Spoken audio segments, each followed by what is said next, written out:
I always read the reviews before going anywhere. The Gladry Hotel had high ratings, and it was in walking distance to the studio I'd contracted to work for. It seemed like an easy choice, so I ignored the most recent one-star rating. Clean rooms, friendly staff, always a smiling face. The review itself seemed positive, so I assumed the rating was just a user error. I booked my room and started packing. I arrived for check-in just before 3 p.m. The Gladry was gorgeous on the outside, an Art Deco masterpiece rising 8 stories over a bustling downtown. I made a note to step out that evening to take a few photos of the exterior all lit up at night. A doorman greeted me with a warm smile and loaded my bags onto a cart. The front desk staff was just as polite.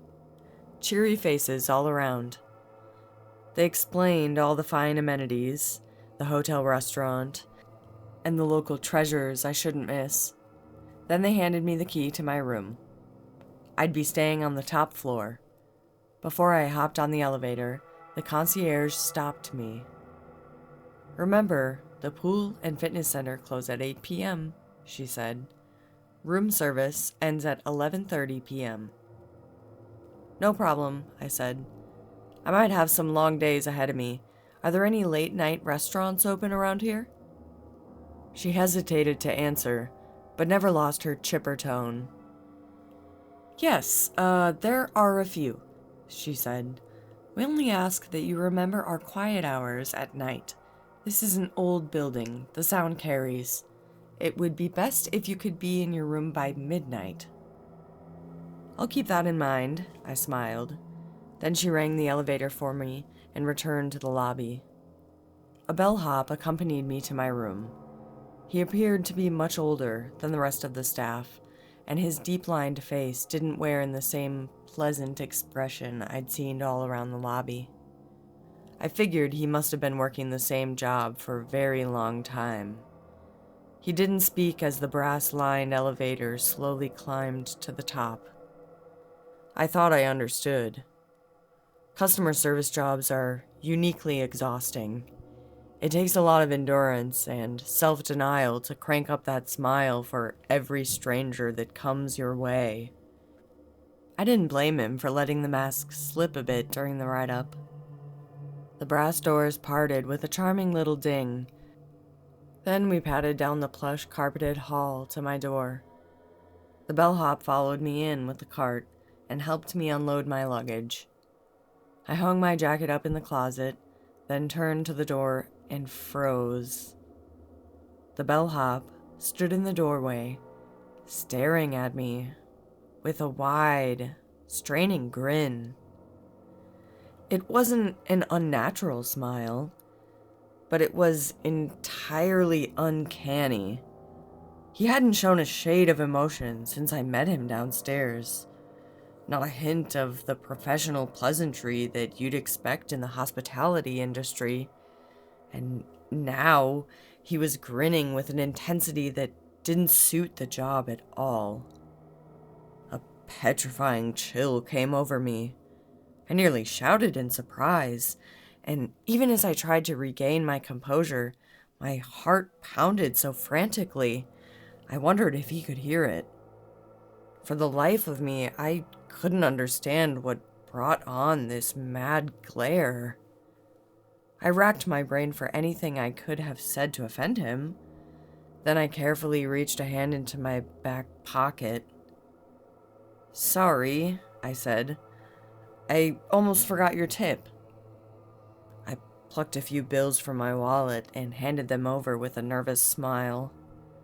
The splitting grin fell from his face like someone had cut the strings holding it up. He glanced down at the cash and stashed it away. "Oh, thanks," he said. Then he wheeled the luggage cart out into the hall, once again wearing a near sullen expression.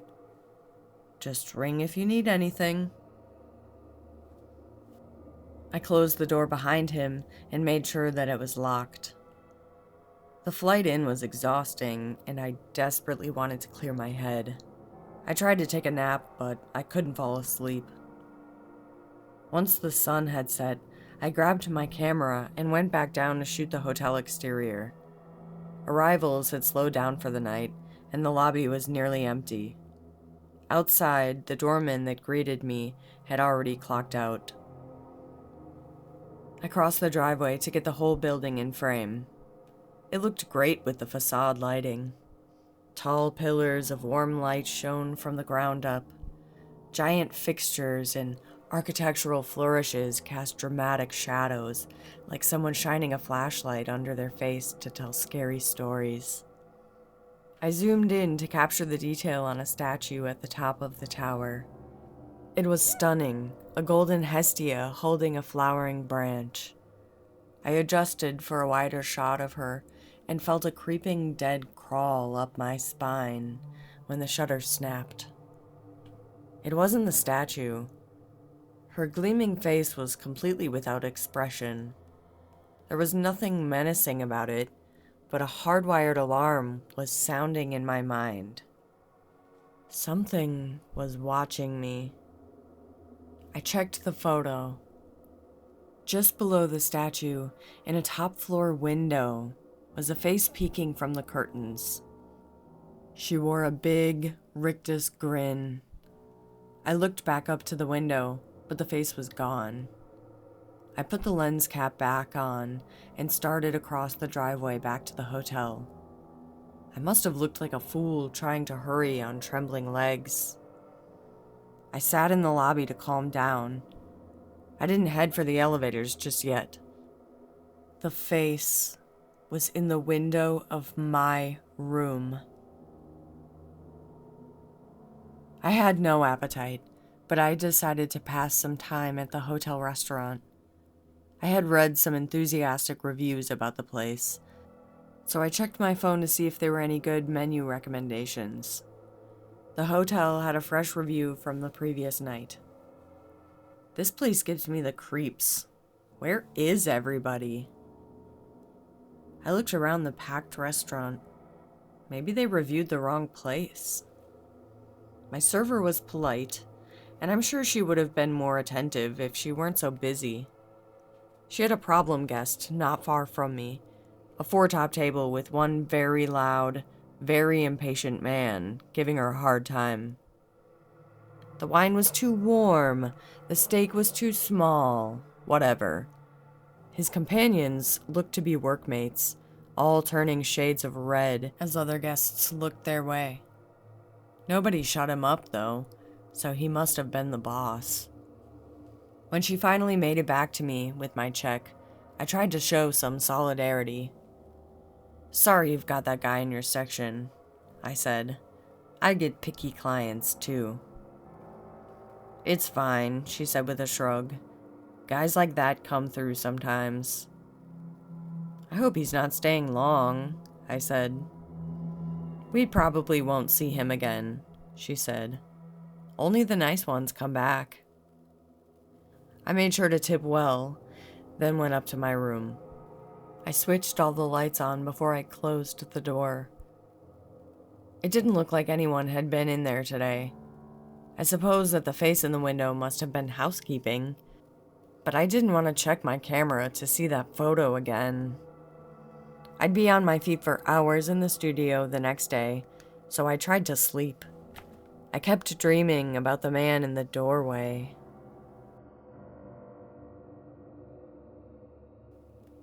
I stayed in my room all morning, and I didn't head down until it was time for my afternoon session at the studio. As I crossed the lobby, I noticed the 3 embarrassed coworkers from the restaurant. They were speaking with the receptionist. "Don't you have cameras?" one of them asked.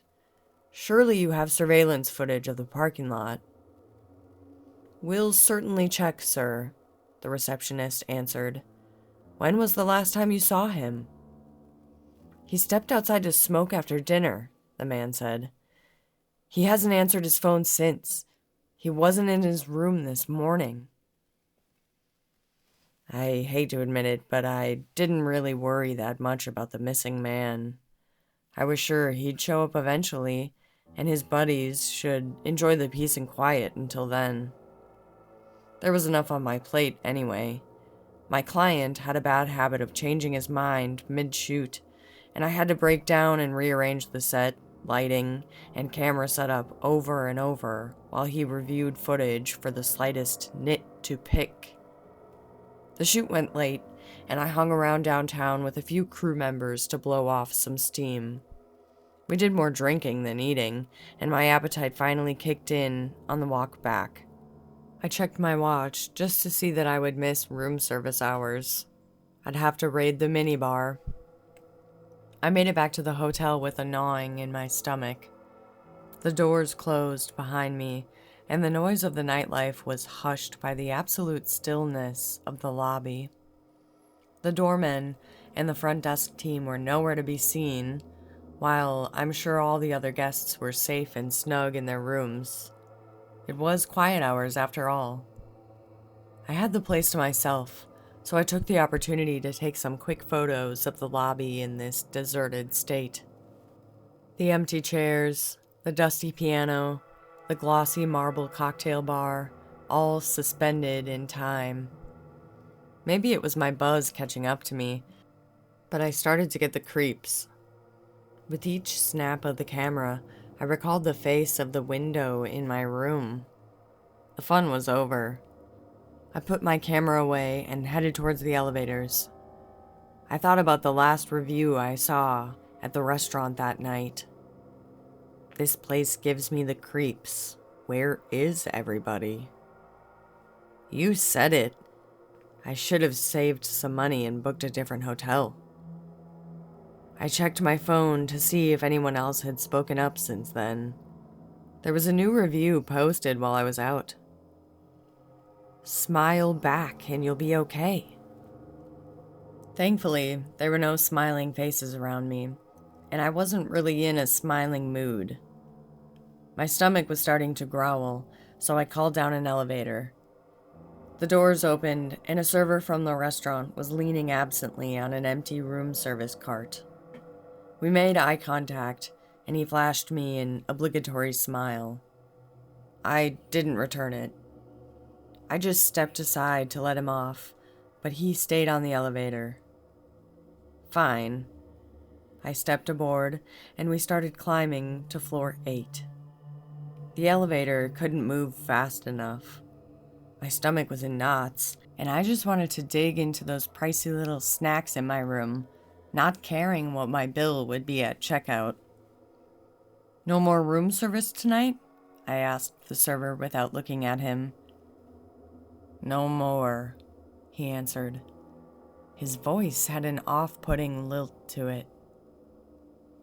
I didn't want to turn my head, but I could tell from the reflection in the brass doors that he was still smiling at me. The floors ticked up slowly. 2, 3, 4, taking longer and longer before each number. I thought it was strange, so I turned to him for his reaction. I shouldn't have looked. He was staring straight at me with wide, bloodshot eyes, and the corners of his lips continued to rise. They were soon past anything that resembled a friendly smile. There was an unsettling urgency to it, closer to a cry for help, or a warning. I wanted off this ride, so I pressed the open button. It did nothing. Then I realized we were no longer traveling up. The numbers were bouncing all over the place. 6, 4, 7, 2, 9, 9, 12, 10, 13. I looked back to the server to see tears stream from his unblinking eyes. The grin was as wide as it could be at this point. He leaned uncomfortably close, drooling, teeth chattering, like he was eager to bite. With my back to the door, my mind raced. I needed a way out, a way to calm him down. I thought of the bellhop, so I reached for my wallet. Empty. I had spent all my cash at the bar. "I don't have any cash for a tip," I said. Then I tried to crack an apologetic smile. He blinked. The chattering subsided. The lips slowly fell from their wide grin, and the server eased away from my face. With a chipper ding, the doors opened behind me. We had reached the 8th floor. I left the elevator without looking back. "Have a good night," the server said. Then the doors closed, and I was alone in the hall. I was almost to my door when the lights went out. Even though I'd just seen the hall empty, I had this awful feeling like there was someone else with me in the dark. As I fumbled for my key, I realized that I was being watched. I looked over my shoulder. Down the hall, the darkness smiled. I couldn't see anything but a glinting pair of eyes and a wide, toothy grin. It was moving closer. I dropped my key and pawed for it in the dark. I couldn't take my eyes off the disembodied smile. I couldn't find the key, so I stood on trembling legs. If I tried to run, I wouldn't make it to the elevator. It was nearly over me, and I could see every detail of its long, sharp teeth. It was the same manic expression that came over the bellhop, the woman in the window, the server. I knew what it wanted. I looked at it in the eye and smiled. The face stopped. Its grin shrank from an aggressive extreme to a softer countenance, as if it were pleased. The lights flickered back to life, and I was alone in the hall again. I found the key at my feet and stumbled into my room. I had lost my appetite for the minibar. I left the Gladry early this morning and checked into a motel. The reviews here are mixed, and the staff is far from cheerful. That's fine. I'm so tired. Nothing will stop me from sleeping through the night. First, though, I want to offer some advice. If you're planning to travel, don't book a room at the Gladry Hotel. No matter where you go, just be nice to the staff. There's no telling what they're dealing with behind the scenes. And if someone smiles at you, play it safe. Be polite and smile back.